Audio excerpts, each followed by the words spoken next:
Getting enough light here. Oh.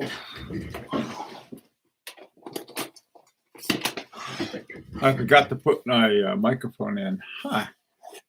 Seems a little dark. I'll just back up into the light. Hey, John and Abdul and Richard and Neferon. Thomas, how are you? Raj, hey, Raj. Hey, Bruce. Okie doke. Boy.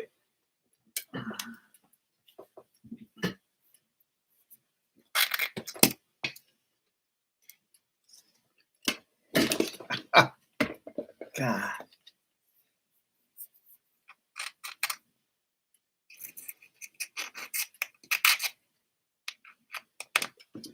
There we are. Oh.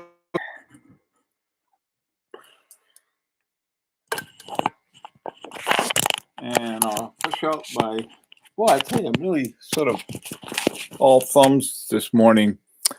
Okie doke. All right. Hey, Javier.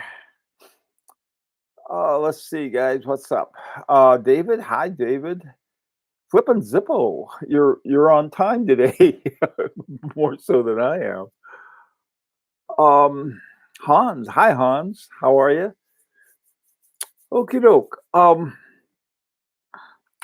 Got on my Hovering 2 Felix today. Very comfortable watch and just like super accurate. Okie doke. Well, let me talk about what I wanted to talk about is this: is that after I finished the video on Alfred, I got a quite lengthy email from the guy who's the CEO at Urban Jurgensen and said, well, you know, this and this and this isn't quite right. And the sources that I had said otherwise. And so it's sort of like, uh-oh, you know, who am I going to believe? And so I thought, well, you know, there are times when we run into very contradictory kinds of evidence, and what I wanted to talk about was how to resolve these. Let me see some more folks. Hi, Hans. Andrew, how are you? Let's see. Hi, Watch Habit. Okay, so anyway, so this is what I wanted to talk about today. There's sort of contradictory kinds of things. Let me start off with one that is extremely common, and you don't have too many arguments. Well, maybe you do. And that has to do with treating the mainspring. And let's see, let me try something. Oop. Oh, that's a little better. Okay, I was in the dark.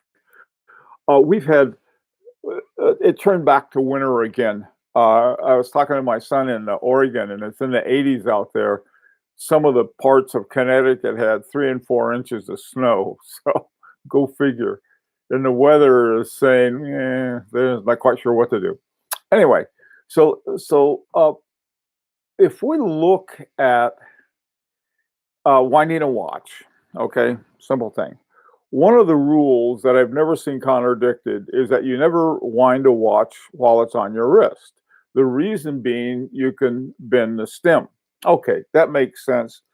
Haven't heard the sort of the other side, whatever. Yeah, I don't even know if there is another side.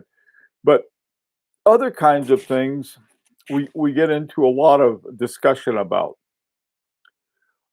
Let's start with winding your watch, okay? If you open up just about any manual, you know, when you get your watch, it comes with a little manual, and they talk about how to wind your watch. If you get a hand-wound watch, especially, but it may be on automatics too, since I rarely read the instructions, they say that you should sort of wind it at the same time every day. Okay. And I, I guess that makes some kind of sense, but you have a lot of different time elements you're dealing with. If you get a 7 day watch, you wind it up on day one and you leave it alone until, at the end of day seven. So it doesn't apply to everything. And I think on my 7 day H. Moser, it had something like that. I'm not sure what the reasoning is behind it. Now, I had both of my FP Journes after I had them for a while. I started running into problems with both of them with the power reserve indicator. I'd wind them up, but it I they'd never go beyond a certain point in the power reserve indicator, and I wasn't quite sure what that was. First one watch did it, then the other watch did it. I figured, okay, it's time for service, and that was what it turned out to be. It was time for service. So I sent it in for service. Never had that problem since. That's about 4 years ago. So the in the meantime, what I did, because I was nervous about the main spring bunching up. In other words, if you don't unwind it, if you don't let it unwind all the way, at some point it's going to be bunched up. Now, if you ever had a wind up toy when you were a kid or an adult, you see that can happen a lot. So you don't wind up your toy and leave it wound up. What you do is you play it and let it unwind. Now, the natural state for a mainspring is totally unwound. That's all your spring is trying to do, is trying to get back to its sort of this S-like, quote, natural shape that it has once they produce it. And the idea is you wind it up and then it goes back to its natural state. So that's one thing. And I talked to my friend, the master watchmaker, a guy who's a former Grand Prix judge, and he and I talked about it, and we worked it out together. And he said, "Yeah, yeah, yeah, yeah, yeah. That's right. You let it go out all the way." That made sense. Hey, Jr., how you doing, man? The Pat, great to see you. Jean Claude Beaver. Oh, good to see you guys. Hi, Tony. And Abdul watches and Apathy Boy. How you doing, man? Let's see. When I buy a chrono, I read it once to check if there's any danger zone for date change. Yeah, that's a good point, Jean-Claude Beaver. Yes, that is one thing where you've got to be careful. They give you sort of a time, so don't try to. Well, this is for the not only for certain kinds of dates, but also for moon phases. You only want to change your moon phase at a certain time, and I've got to reread that every time I do it because I don't really do much with my moon phase. But yeah, that's true. But what I'm saying, I guess, is I'm trying to say, well, okay, so one guy says, all right, here are the instructions. It says wind it up every morning, and and then I'm thinking, I don't want to do that. I want to let it unwind all the way. In fact, that's what I do with all my watches. I just let them unwind all the way. If it's a 7 day, after 7 days, they'll unwind all the way. If it's something like 2.5 days, let's say you're in the middle of work and your watch unwinds because you want them to unwind all the way, and it's the middle of work. And a lot of people look at me and they say, "Well, what are you going to do then?" Look at my iPhone. That's what I would do anyway. Hey, get my iPhone out, wind it back up again, and set it, and Bob's your uncle. So it's the kind of stuff that is, I don't know, that runs around like that. So that's what I wanted to kick around with you guys, is that, when you have something, when you get one thing from X and then there's something else from Y, uh, what kind of things? Let me give you one more thing, because I want to see what you guys have also. You have some good ones there. Um, And this is me and my thing with hacking or stop seconds. One of my favorite watches is my Langenheim Frederick II. And it's beautifully done. So you look at the back and you pop out the crown, and wham, down comes the thing that stops the stop seconds. Basically, all it does is that here you got your balance wheel, and the thing comes down and goes whack and stops it. Now, some years ago, the head of the engineers at Patek Philippe told the head guy, they said, that's engineering wise, that's not good for the watch. And so for years, Patek Philippe didn't have hacking. And FP Journe still doesn't, at least as far as I know, because neither one of my FP Journes has hacking. And so, on the other hand, you get these people say, "Oh, you got to have hacking. If it doesn't have hacking, my life is ruined."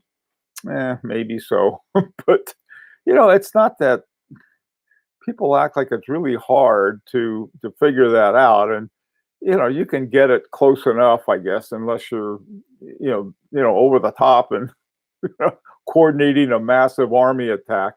But for the most part, you're not. Now, I say this being very much of a time nut.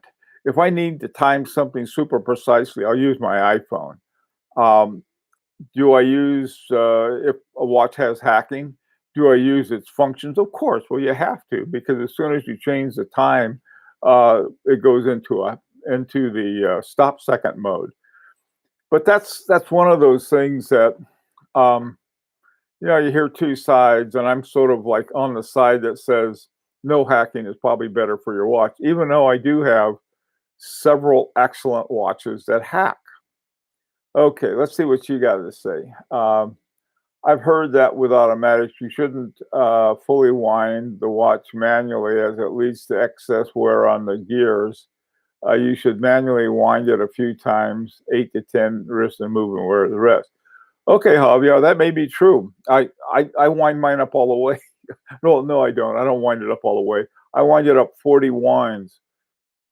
On my Parmigiani Foulier Calpa, that's what it said to do. And I think it was also my Roger Dubuis. It says, I'll give it about 40 winds on it. And if you give it 40 winds and it's not wound up all the way, and you let the rest of the winding be done by the rotor, but that's one of those things. I think you need to know what your full wind is. Um, I've never been admonished as saying, "Oh, you've been winding up your automatic." Yeah, well, that's me. Sometimes too, at night, if I got plans to wear my Kalpa in the morning, like go out for a morning walk, because I like to use it, or my Roger Dubuis, I'll I'll wind it up the night before, give it plenty of wine so that it's overnight. It keeps on ticking, and so I'll put it on in the morning and off I go. Haven't had a problem with that with either watch. So, but I could be wrong. Okay. Oh,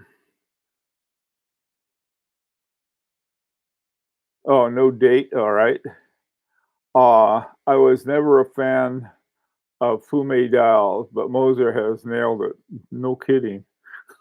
Okay. You got a lot of things. Resonance doesn't need hacking, has a zero reset. Oh, yeah, that's right. Nephron, you're absolutely right.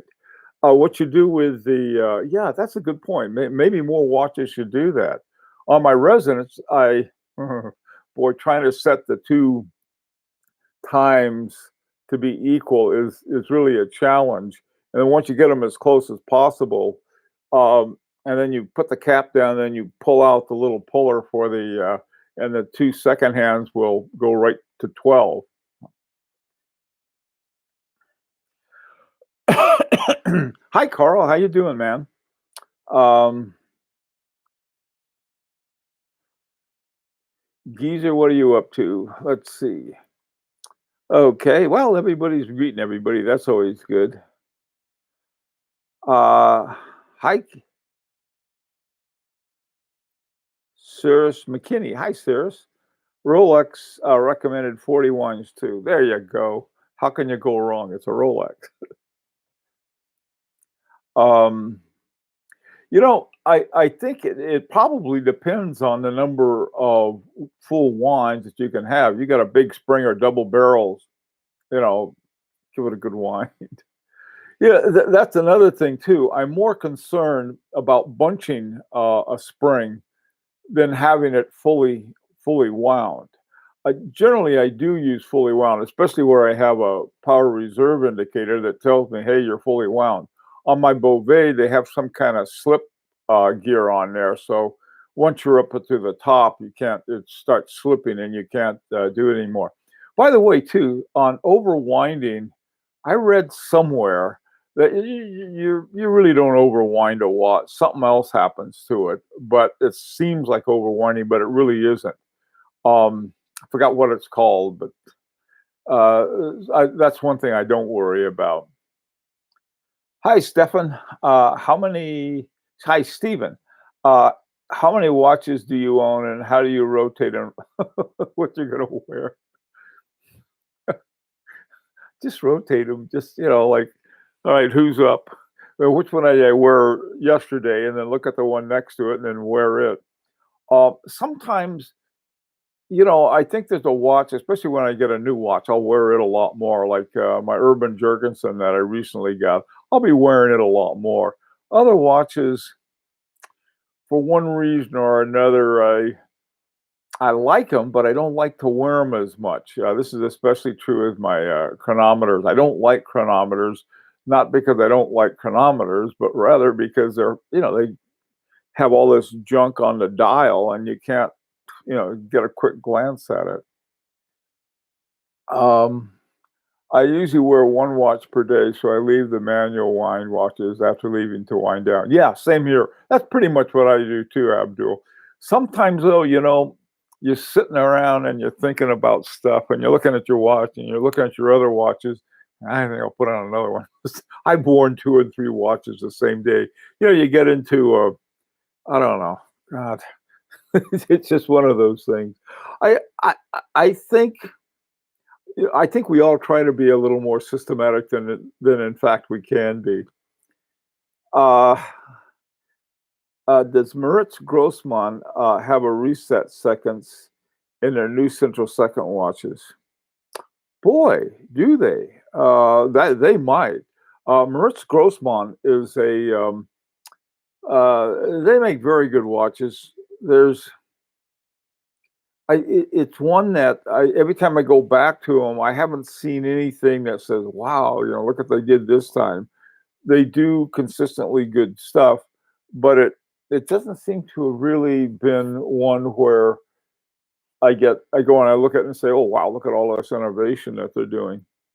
Hey, David, I've heard about pulling out the crown on your watch if you are not using it for a while. I have never heard that. And I'll tell you why I probably wouldn't do it. It's easier to get dirt in there. You don't want to have, I, the on my Roger Dubuis Easy Diver, it has one of those screw down things, and it says to keep it screwed down. So I don't know who told you about pulling out the crown, but to tell you the truth, I wouldn't do it. If it's to use to stop seconds, I really wouldn't do it. So I'm not sure why they told you that or who told you. And if they're right, I'd like to know. But I really wonder whether they are or not. Um, yeah. Hey, Koji, how you doing? I can't help not winding my watches every day, like some sort of weird ritual. Yeah, Koji, I I I know what you mean. I really do, but it's sort of I just don't like doing it, and so I don't. It This one, for example, I wound up last night, and I wear it all day today. And the reason I wound it up at night, I wanted to get up, put it on, and be all set and everything, and off I go with my watch all wound. And then Tonight it'll go back in the case, and since I rotate my watches, they all get unwound. Hey, Richard, you don't need stop seconds since the accuracy will be lost by the end of the day. Yeah, that's true with a lot of watches. Um, if there's sort of a time obsession, uh, and to tell you the truth, I'm sort of I had to go to time obsession rehab, and so I'm not quite as. Of course, I'm retired too, and that makes a big difference.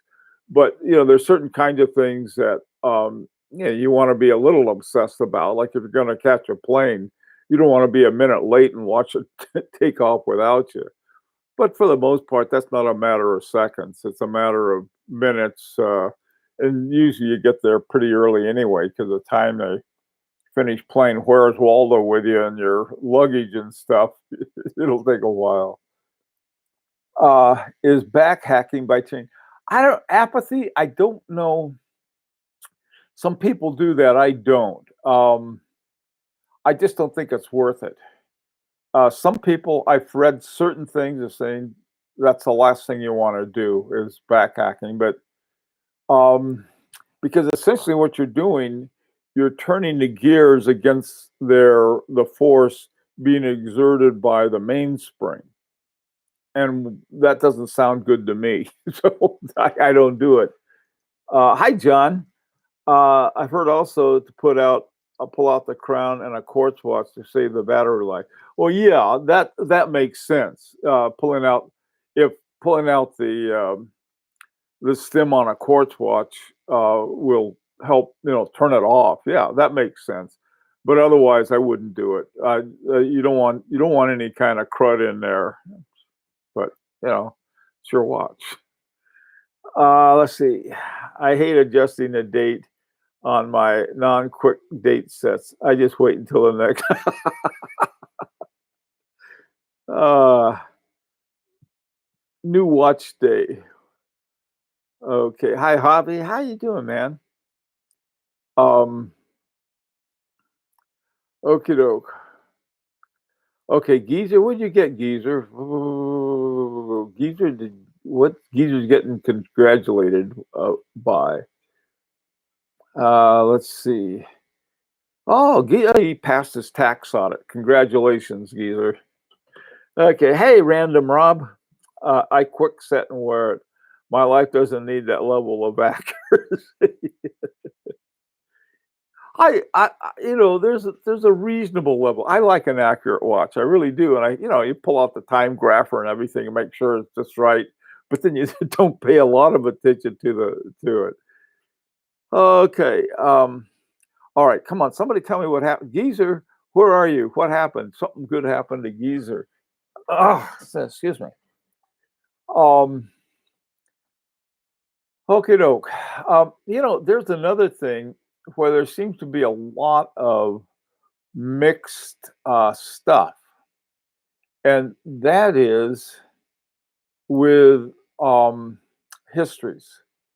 The At one time, when this is a long time ago, I used to hang out with the Hour Lounge with the Vasseron and Content 10 guys, and they were always going on about how they're the oldest watch company still around and so forth. And there was another watch company, could have been Girard-Perregaux, I forgot who it was. And they were claiming, well, they really were because they traced it back to an earlier date. And there was a big brouhaha. Well, no, they're not. Like it doesn't really matter because usually, any kind of modern watch company has lots of sort of like the royal family. They're fits and breaks and it all over the place. Hey, Zizuz, how you doing, man? Okay. I don't mind when a watch runs a bit fast. Feels like I'm on my own personal time zone. Yeah.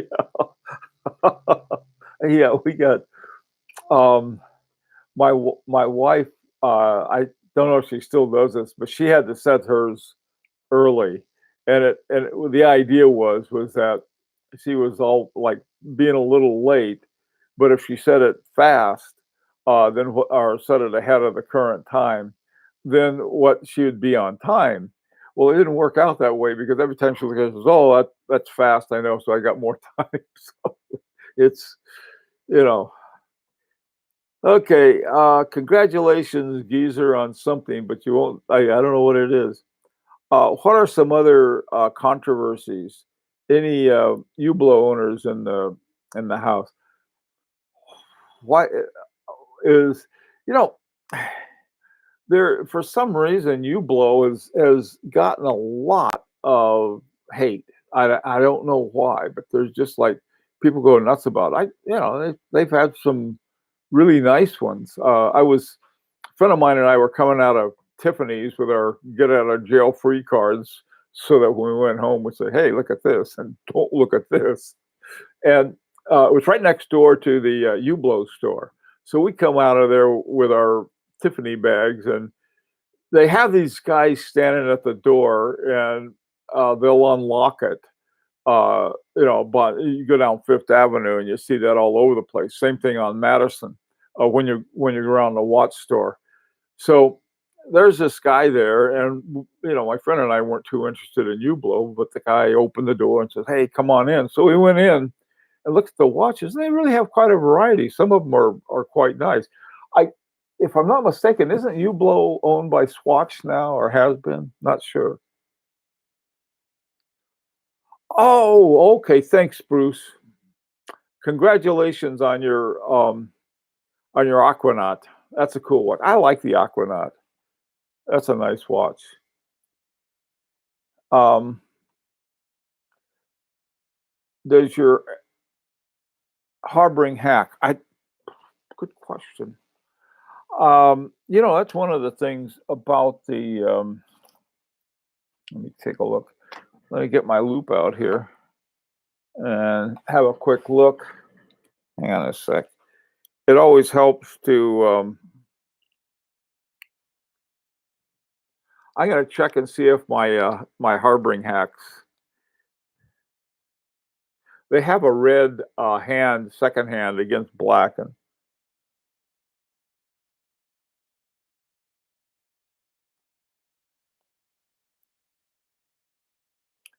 it hacks. Okay, that this one hacks just fine. If you like hacking, which I don't. I think a lot of I th- m- if I'm not mistaken, too, I think most German watches hack. Um, eh, that's sort of a fine thing if you want it. Like I said, I set this once. Usually, what I'll do, and so I don't have to worry that much about hacking. If your watch is unwound and you pull the stem out and it hacks, you're not slamming up a bar against a moving wheel. You're laying it against one that's already stopped. And then you wind it up and then you push the crown in and then it falls back and then it can start going again. I think that's probably less stress. I'll put it that way. I have a watch that serves for 4 months, each month being extended because they need parts. Twice has gone into service state. Yeah, Andrew, that happened to me too. I One of my FP Journs, when I sent it down to Miami, uh, when my turn came to have it serviced, there was a hurricane. So here's a stupid hurricane comes and it set them back a week or two. I forgot what it was during the pandemic. I would not be surprised at all if there's going to be delays. I was fortunate. I think I either had my Culpa. I think when I got my Culpa back, I forgot it hadn't been that long ago. But when I had my Parmigiani Culpa, sent it down to Miami. They gave me a date. Everything came back in beautiful shape. So things happen. It's frying pan time. Thanks, Bruce. Okay, well, listen. This afternoon, I want to go in a little more detail about the conversation I had with a real nice guys, CEO of Urban Jurgensen, and sort of talk about some of the kinds of things. Hi, Jersey. Sorry for the off pick. Do you think that the original card certificate on the original box is important when buying a secondhand watch. Apparently, for some people, Jersey, it does. To me, it doesn't, but I'd always use it as a negotiation tool. But in terms of like, is that something I really worry about? No. When I got my two FP Journes, one came with a card, and all they have for their quote paperwork is this little card, and it's a like looks like a credit card, and then it's got the time and so on and so forth. My FP Journe resident came with nothing, but what they did was even better. I took it down and they went through and they did all of this stuff to it to make sure it was genuine. And then then I got a letter with the holograph on it from FP Journe signed by him saying this is a real thing. So, you know, it's not something I worry about. Some people do. And if you worry, say, well, how do I know it's real? Look, if you get a watch that's fake, do you think it's going to be hard to fake the paperwork? I could put it on my laser printer and whip you out one really quick. Anyhow, guys, I do have to go. And thanks you all for coming. Still be safe. That crud is still out there. Get your shot if you can. And see you next time.